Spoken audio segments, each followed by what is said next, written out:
Assalamualaikum warahmatullahi wabarakatuh. Perkenalkan kami dari kelompok 6 yang beranggotakan Anovalia Venada, Miftah Nurhaliza, Nanda Rizky Amelia, Khairul Adil Firmansyah, dan Anissa Mufidah. Untuk kali ini kami akan mempresentasikan jurnal ilmiah yang kami gunakan dengan topik sosis, yaitu dengan judul Pengembangan Produk Sosis Fungsional Berbahan Dasar Ikan Tenggiri dan Tepung Daun Kelor oleh Nur Laila, Andi Sukainah, dan Amiruddin. Ya, untuk topik bahasan yang kita diskusikan atau presentasikan yaitu yang pertama ada pendahuluan, metode penelitian, hasil dan pembahasan, dan kesimpulan. Oke, dimulai dari pendahuluannya. Itu pendahuluan kan makanan di Indonesia ini ada banyak dan berlimpah, terus variasinya juga banyak. Beberapa produk yang tampilannya baru itu kayak sosis kan bisa divariasikan macam-macam. Makanan ringan, snack-snack ringan, dan juga minuman-minuman ringan. Nah, masyarakat di Indonesia ini lebih suka sama produk yang tampilannya baru kayak. Terus juga masyarakat Indonesia ini lebih memilih makanan-makanan yang siap saji. Karena makanan siap saji itu lebih mudah untuk dikonsumsi, nggak butuh waktu yang lama. Dan makanan yang pengolahannya lama itu mulai ditinggalkan oleh masyarakat karena masyarakat lebih suka makanan yang siap saji itu. Konsumen saat ini lebih memilih makanan siap saji, contohnya sosis. Sehingga sosis itu menjadi produk yang digemari oleh masyarakat untuk makanan siap saji. Sosis adalah daging lumat yang dicampur bumbu atau rempah-rempah, kemudian dimasukin ke dalam plastik atau selongsong yang berbentuk bulat panjang yang berupa usus hewan atau pembungkus buatan. Kemudian dimasak atau bisa juga nggak dimasak, diasap atau tanpa diasap. Itu menurut pustaka dari Hadiwiyoto 1983 dalam Koapaha tahun 2009. Biasanya sosis kan dibuatnya dari daging sapi, daging ayam. Tapi sosis itu bisa juga dibuat dari daging ikan. Karena kualitas protein daging ikan itu lebih tinggi dibandingkan dari protein kayak daging ayam, daging sapi gitu-gitu.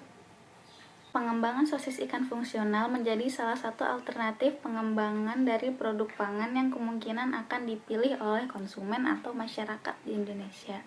Sosis ikan fungsional adalah sosis ikan yang ditambahkan dengan bahan tambahan yang mengandung unsur nutrisi dan kandungan fungsional yang bermanfaat bagi tubuh. Salah satu bahan yang ditambahkan dalam pengolahan sosis adalah daun kelor. Tanaman kelor yang dikenal dengan nama latin Moringa oleifera itu banyak digunakan sebagai bahan sayur di Sulawesi yang sesungguhnya memiliki kandungan gizi yang sangat tinggi. Daun kelor ini banyak dimanfaatkan masyarakat, khususnya masyarakat pedesaan sebagai bahan sayur. Daun kelor ini sebenarnya terkenal di Indonesia, tapi masyarakat Indonesia itu belum cukup menguasai cara pengolahan yang baik ataupun cara pengolahan yang maksimal. Padahal daun kelor ini banyak banget manfaatnya, mulai dari daunnya, kulit batangnya, biji, sampai ke akarnya. Tepung daun kelor dipilih untuk penambahan dalam pembuatan sosis karena selain daun kelor mudah ditemukan, harganya juga sangat terjangkau. Penambahan tepung daun kelor dalam pembuatan sosis fungsional diharapkan dapat meningkatkan nilai gizi, dapat diterima oleh panelis, dan berpengaruh terhadap sifat kimia sosis yang dihasilkan. Selanjutnya masuk ke metode penelitian. Alat yang digunakan pada penelitian ini ada pisau, panci besar, food processor, sendok makan, casing, sendok teh, blender, kompor gas, talenan, benang wol, saringan, ayakan, gunting, sarung tangan, gelas ukur, dan timbangan yang terdiri dari timbangan analitik dan timbangan 3 kg. Selanjutnya ada bahan yang digunakan pada penelitian ini ada daging ikan tenggiri, merica halus, tepung tapioka, tepung daun kelor, gula pasir, jahe, bawang merah, susu skim, bawang putih, minyak goreng, garam halus, dan air es secukupnya. Tahapan penelitian terbagi menjadi 2 tahapan. Yang pertama ada tahapan persiapan, yang kedua ada tahapan pelaksanaan. Tahapan pelaksanaan terbagi menjadi 2 proses. Yang pertama ada proses pengolahan daun kelor menjadi tepung, yang kedua ada proses pembuatan sosis fungsional. Pada tahap persiapan yang harus dilakukan, yang pertama ada pemilihan bahan, yaitu pemilihan bahan yang berkualitas baik, yang kedua ada penimbangan bahan, yang ketiga ada persiapan uji organoleptik, yaitu berupa angket dan panelis semi terlatih untuk pengujian karakteristik sosis fungsional berbahan dasar ikan tenggiri dan tepung daun kelor. Untuk tahapan pelaksanaan pada proses pengolahan daun kelor menjadi tepung, yang pertama dilakukan sortasi daun kelor. Daun kelor segar dipisahkan dari batang dan tangkainya, serta daun yang berwarna kuning dipisahkan dan dibuang. Yang kedua ada pencucian daun kelor. Daun kelor yang telah disortasi dimasukkan ke dalam bak pencucian untuk menghilangkan kotoran, debu, dan lainnya hingga bersih. Yang ketiga ada pengeringan daun kelor. Dilakukan penirisan air agar air yang masih menempel pada daun benar-benar hilang. Pengeringan dilakukan di ruang pengeringan yang tertutup. Yang keempat ada penumpungan dan pengayakan. Daun kelor yang sudah kering dilakukan penumpungan, lalu setelah itu diayak. Selanjutnya ada proses pembuatan sosis fungsional. Yang pertama yang dilakukan adalah pencucian ikan tenggiri. Ikan tenggiri dengan kualitas baik dibersihkan dan dicuci dengan air hingga bersih. Yang kedua ada pemisahan daging dengan duri. Pemisahan antara daging dengan duri dilakukan menggunakan food processor. Yang ketiga ada pencampuran bahan-bahan.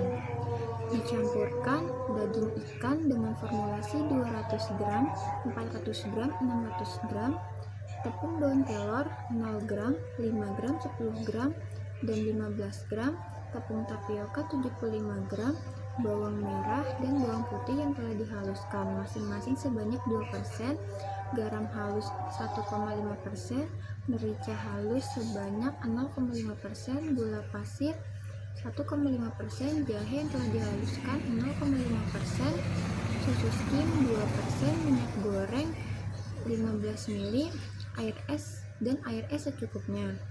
Persentase rempah-rempah yang digunakan dihitung berdasarkan berat daging ikan tenggiri.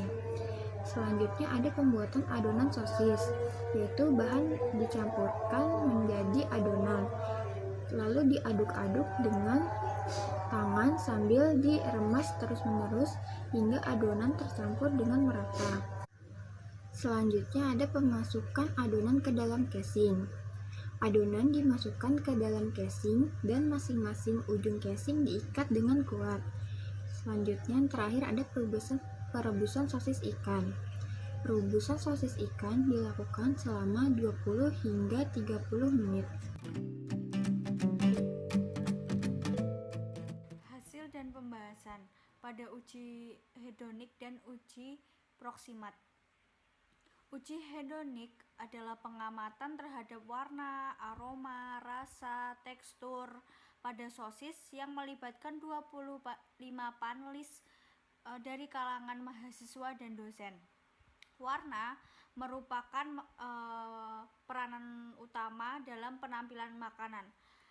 Kemudian hasil seluruh kombinasi perlakuan tersebut diketahui perlakuan yang memiliki warna yang lebih disukai panelis di antara semua perlakuan, yaitu warna sosis dengan kode sampel A1B0, yaitu formulasi 200 gram daging ikan dan tanpa penambahan tepung kelor, dalam artian sosis kontrol. Kurangnya panelis yang menyatakan suka pada perlakuan A1B3, yaitu formulasi 200 gram daging ikan dan tepung kelor 15 gram. Kurangnya panelis yang menyatakan suka pada perlakuan A1B3 disebabkan oleh penampakan warna sosis yang kurang menarik karena dengan meningkatnya formulasi penggunaan tepung daun kelor sehingga mengakibatkan perubahan warna yang signifikan dan tidak seperti warna sosis lainnya, yaitu berwarna hijau. Hal tersebut karena daun kelor mengandung klorofil yang merupakan zat hijau. Kemudian pada parameter aroma adalah faktor yang paling penting pada suatu produk makanan. 25 panelis diperoleh rataan terhadap aroma sosis berkisar antara 3,12 sampai 4,20. Skor organoleptik terhadap aroma tertinggi diperoleh kombinasi perlakuan A1B1 yaitu formulasi 200 gram daging ikan dan penambahan 5 gram tepung daun kelor. Sedangkan skor organoleptik aroma terendah diperoleh pada kombinasi perlakuan A3B0 yaitu formulasi 600 gram daging ikan dan 0 gram tepung daun kelor. Hasil tersebut berarti aroma sosis disukai dan tidak dijumpai panelis yang menyatakan penolakan terhadap produk. Tingginya tingkat kesukaan aroma terhadap sosis dengan kombinasi perlakuan A1B1 disebabkan oleh rendahnya konsentrasi tepung daun kelor yang digunakan. Penggunaan tepung daun kelor yang terlalu banyak akan menurunkan tingkat kesukaan panelis terhadap aroma karena memiliki aroma khas daun kelor yang berlebihan dibandingkan dengan bahan utamanya.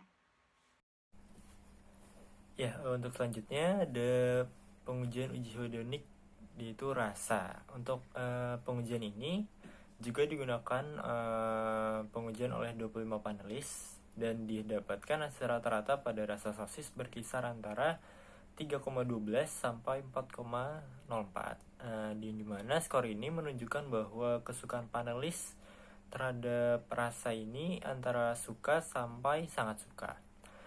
Skor organoleptik ini terhadap rasa yang tertinggi diperoleh pada kombinasi perlakuan A1 dan B1 atau formulasi 200 gram daging ikan dan penambahan 5 gram tepung daun kelor. Sedangkan untuk yang hasil terendahnya didapatkan pada kombinasi perlakuan A1 dan A1B3 yaitu dengan formulasi 200 gram daging ikan dan 15 gram tepung daun kelor. Skor uji rasa ini cenderung menurun dengan semakinnya bertambahnya penggunaan tepung daun kelor yang dimana artinya panelis lebih suka rasa sosis dengan penambahan tepung daun kelor yang lebih sedikit. Semakin tinggi penambahan tepung daun kelor pada sosis maka semakin rendah pula tingkat kesukaan rasa terhadap sosis karena akan menghasilkan rasa pahit atau warna hijau yang dihasilkan membuat perbedaan terlihat sangat jelas. Untuk yang pengujian yang terakhir yaitu ada tekstur. Pengujian ini didapatkan hasil rata-rata berkisar antara 3,06 sampai 4,2. Yang dimana skor ini menunjukkan bahwa kesukaan panelis terhadap tekstur itu di antara suka sampai sangat suka. Untuk skor tertinggi diperoleh pada kombinasi A1 dan B1 juga, yaitu formulasi 200 gram daging ikan dan penambahan 5 gram tepung daun kelor. Sedangkan pada skor yang terendah yaitu pada kombinasi perlakuan A2 B3 atau formulasi 400 gram daging ikan dan 15 gram tepung daun kelor.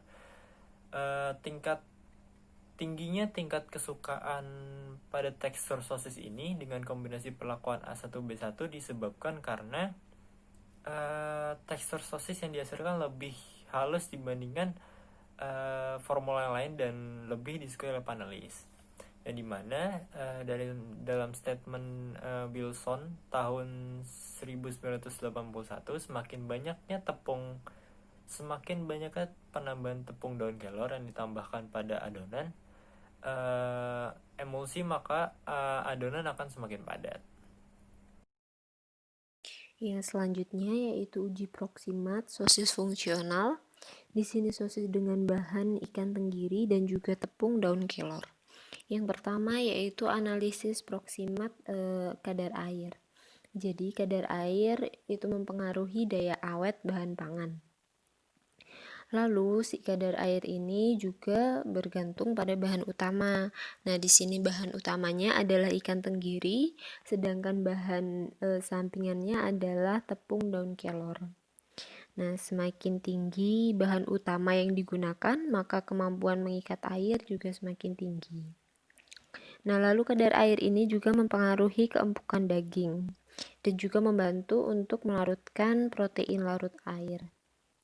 Nah, di sini yang diuji terdapat 4 variasi kadar air sampel 1 itu sebagai kontrol, yaitu A1B0. Dapat dilihat bahwa semua sampel itu sudah memenuhi syarat mutu SNI, yaitu kadar air maksimal 67%. Nah, dari SNI itu kenapa ditetapkan 67%? Karena apabila kadar air suatu bahan itu terlalu tinggi, maka mikroorganisme itu akan lebih cepat tumbuh dalam produk tersebut. Nah, di sini hasilnya yang terendah yaitu A1B1 sampel ikan tenggiri dengan berat 200 gram ditambah dengan 5 gram tepung daun kelor. Nah, lalu di slide dilihat bahwa semakin banyak penambahan daging ikan tenggiri ini, maka kadar airnya itu cenderung meningkat. Karena yang disebutkan tadi bahwa semakin tinggi penambahan bahan utama, maka semakin tinggi kadar air sosis.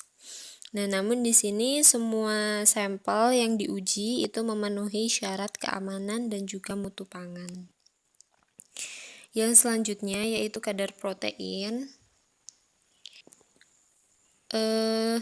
Dari hasil dilihat bahwa kadar protein tertinggi terdapat pada sampel A3B1 dengan penambahan daging ikan tenggiri terbanyak yaitu 600 gram.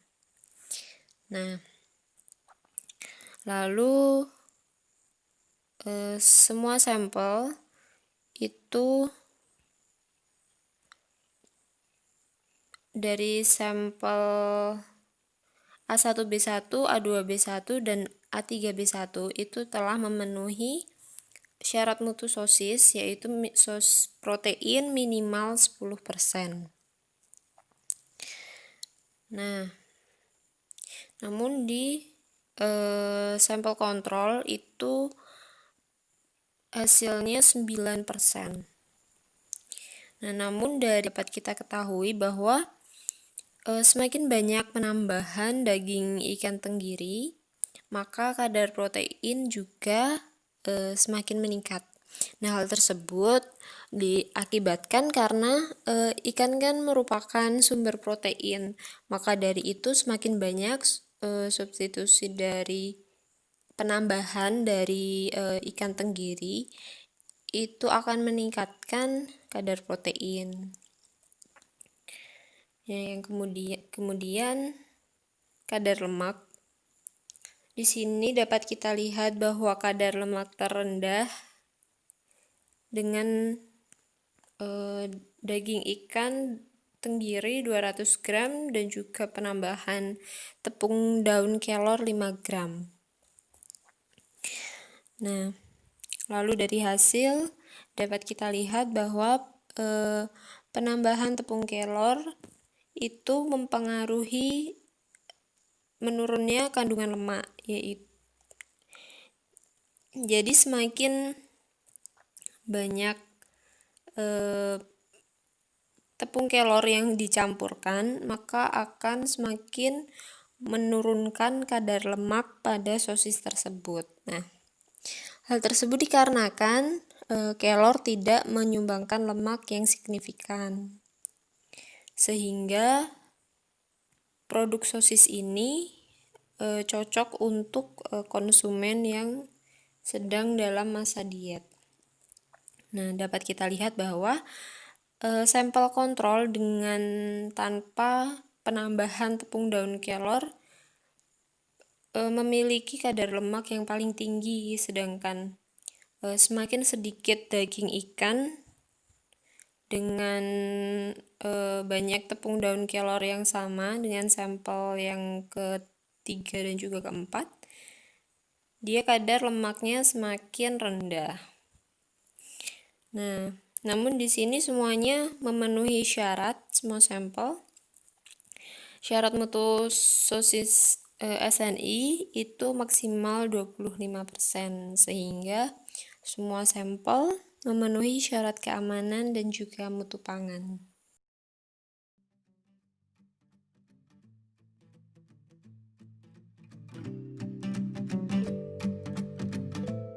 Berdasarkan hasil pembahasan jurnal, dapat disimpulkan bahwa hasil analisis tingkat kesukaan terhadap sosis fungsional berbahan dasar ikan tenggiri dan tepung daun kelor diperoleh kombinasi 3 perlakuan 3 terbaik, yaitu kombinasi perlakuan A1B1 yaitu formulasi daging ikan tenggiri 200 gram dan penambahan tepung daun kelor 5 gram. A2B2 yaitu formulasi daging ikan tenggiri 400 gram dan penambahan tepung daun kelor 5 gram. A3B1 yaitu formulasi daging ikan tenggiri 600 gram dan penambahan tepung daun kelor 5 gram. Akan tetapi, semua kombinasi perlakuan dapat diterima oleh panelis. Hasil analisis proksimat berdasarkan uji hedonik kombinasi perlakuan terbaik yaitu hasil analisis kadar air kombinasi perlakuan A3B1 yaitu 62,77%. Hasil analisis kadar protein kombinasi perlakuan A3B1 yaitu 27%. Sementara hasil analisis kadar lemak kombinasi perlakuan A1B0 yaitu 2,22%. Sekian pembahasan jurnal dari kelompok 6, kurang lebihnya mohon maaf. Wassalamualaikum warahmatullahi wabarakatuh. Terima kasih.